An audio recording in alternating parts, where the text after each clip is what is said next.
not always apply to humans. We always have to remember that.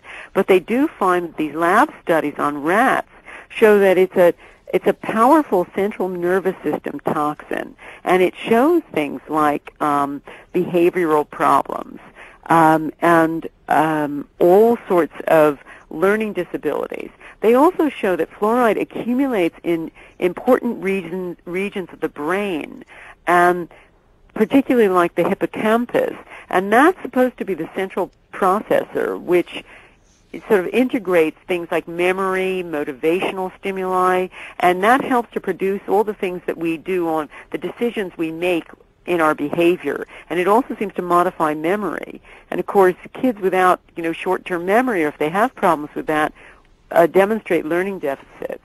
They just can't remember. I had read somewhere that Hitler had fluoride given to Jews in concentration camps to keep them docile. Have you ever seen anything like that? I've never seen anything like that, but certainly the data is there to show that it would be a very effective way to do it. I don't know about docile. It would certainly make them dumb. Unbelievable that this continues now, and that are there any government agencies, Lynn, that you know in this country that is testing this, trying to study it, even questioning the fact that they have it in their water? Again, of the 50 major cities, 43 have this in their fluoridation program. Well, I mean, the infuriating thing is so many so many authorities question it. If you look at the American Medical Association says they are not prepared to state that no harm will be done to any person by water fluoridation. One of the guys who was a former EPA, Environmental Protection Agency scientist, has said that fluoride may cause arthritis in a substantial portion of the population. The Journal of the American Medical Association admits fluorides are protoplasmic poisons. You've got all sorts of people like this. You've got groups like the Greater Boston Physicians for Social Responsibility claiming that this has got adverse impacts on the developing brain. People furious all over the place and even the American Dental Association saying that in places like Harlem, which has been fluoridated for 32 years, there's more dental decay among these kids. We even see the beginning of inflamed gums in their mouth, gingivitis. They're having more dental problems from fluoride. And I bet they've had more problems in schools on testing as well. And who's to say that's not responsible? Well, absolutely. As I say, there's a definite link with behavioral problems, not unlike hyperactivity, as well as learning deficits. Certainly have that on animal studies.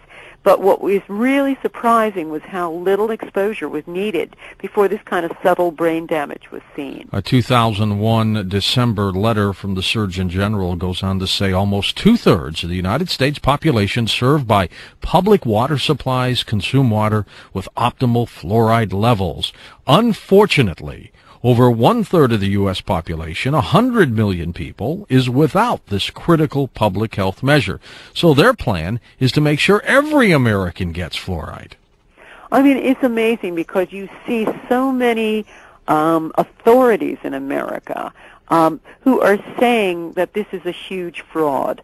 Dr. Albert Schatz, he was the co-discoverer of streptomycin and many, many other things, has said that fluoride is the greatest fraud that's ever been perpetrated, and it's been perpetrated on more people than any other fraud has. I mean, we're talking about mass medication here without any kind of control and against the wishes of not only the population but many, many authorities. Now, you asked me before, George, if the FDA controls the water. It doesn't. It only has control over fluoride in dental products. So you probably have one of these situations where it's, the right government agency that would look at health does not control this. I am baffled why the Dental Association would continue to push for fluoride, and other agencies as well would do this. What do you think the main reason would be? Ignorance? Perhaps they're right, Lynn, and others like you are wrong. Well, we see this with a lot of areas of in medicine, because this is our stock and trade at What Doctors Don't Tell You. We're looking and arguing with the medical profession over many sort of received wisdoms, and fluoride is one of those great received wisdoms. If we just remove the possibility that there might be a conspiracy, and certainly there is that possibility anyway, but let's say there isn't. It's just received wisdom. It's one of those things. Vaccines are good. They protect us against illnesses and infectious diseases, that kind of thing. Or HRT is good. This went on for a long time before the real studies came in showing HRT causes terrible harm. Mammograms catch cancer. That kind of just dumb received wisdom without actually looking at the medical studies to determine what it actually does to you are behind so many things in medicine. And so let's just take the best view of some of these people and just say that, they mean the best for the public, but they're very blinkered and they're just not looking at the information. There was a doctor who was the EPA senior toxicologist fired in 1992. I don't know why, but some claim because of his scientific reports that recommended the removal of fluoride from drinking water. That even ended up being in a case where the EPA was sued, but it was thrown out and overturned in court.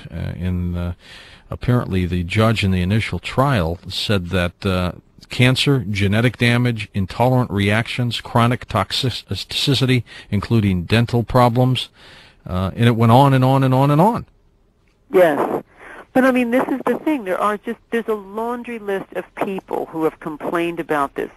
Dr. Arvid Carlson, co-winner of the Nobel Prize for Medicine 2000, has said he's advising against fluoridation. Side effects cannot be excluded. And they don't do this in Sweden, where he comes from. And even the American Medical Association has actually admitted that they're not prepared to state that no harm will be done to any person by water fluoridation. Let's make an assumption for a moment that fluoride in water and in toothpaste and food works for whatever it's supposed to do, but we'll get back to that in a second. But let's make an assumption for a moment it does. And we remove it entirely from all these sources. What have we really lost if it's gone? Well, I think, it's like... You can still have toothpaste, right? It's like a lot of metals and things. You need a tiny amount of it, like, let's say, copper. We all need a little bit of copper. But if you have excess copper, it can cause terrible havoc in your body. And I think it's what we're talking about is degree here, because it does appear in things like apples. And it does appear in, a lot of places naturally. That's probably about as much as we need. It's just taking it out of its natural habitat and forcing it in giant amounts in the water, and also in a means that hasn't been tested. I think that's another interesting thing, is the kind of fluoride that's put in the water is not something that is undergone very much testing. No, to find out about long-term human safety. Like some of these other scientists say, it's the byproduct of chemical use of aluminum, fertilizer manufacturing. Who wants to put that stuff in our water supply, for crying out loud? Exactly. It just beggars common sense, doesn't it? There are some that say that we are already getting 300% of the American Dental Association's recommended daily amount from all these other sources. 300% more than we need. Oh, it's... and it's that alone. If you take things like, let's say, infant milk formula, just baby milk formula. Now, sometimes if that's given with fluoridated water, it can contain up to 100 times the amount of fluoride obtained from, say, mother's milk. So, even babies are blasted with this stuff if you've got fluoridated water. So what can we do, Lynn? First of all, it would seem to me that most of the fluoride comes to us in our drinking water. Is that a pretty accurate guess? Well, it's hard to say. Yes, but then, as I say, you're getting it from all different places. You're getting it. Another thing that we did that was really interesting is we did a study of toothpaste in this, in this country. But I think you can take it as read that you have a similar situation. You've got toothpaste and tooth products that have enormous amounts of fluoride in them too, and they vary widely. Now, in this country, that is England, there are fewer regulations about how